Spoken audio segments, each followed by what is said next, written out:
రాష్ట్రాల వారు తెచ్చుకునే సర్పంచుడు నెలకి 40,000 నానా విధముల మేలు. అబ్బాయిలైతే పెళ్లిళ్ళు చేసుకుని హాయిగా ఉంటారు. కార్లు బంగ్లాలు లేకున్నా గాని బానే బతికేస్తారు.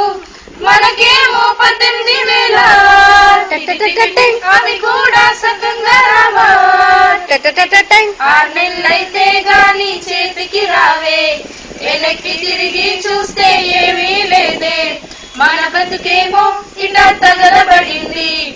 ఎక్కడ వేసిన ప్రాణం అక్కడే ఉంది. నా ఫ్రెండ్ ఇంజనీరు జీతం 20,000 బ్యాంక్ బ్యాలెన్స్ ఫుల్ లేనే లేదు లోటు. వారానికి 5 రోజులు పని చేస్తారు.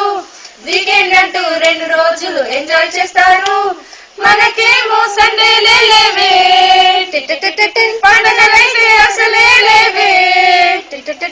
48 గంటలు డ్యూటీలో ఉంటాం. అప్పుడప్పుడు క్యాజువాలిటీలో దెబ్బలు తింటాం. మన వెట్టి చాకిరికి గుర్తింపే లేదే.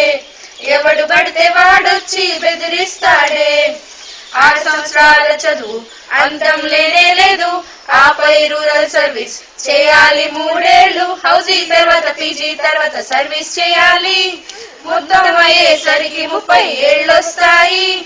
ఇంకెప్పుడు సెటిల్ అయ్యేది?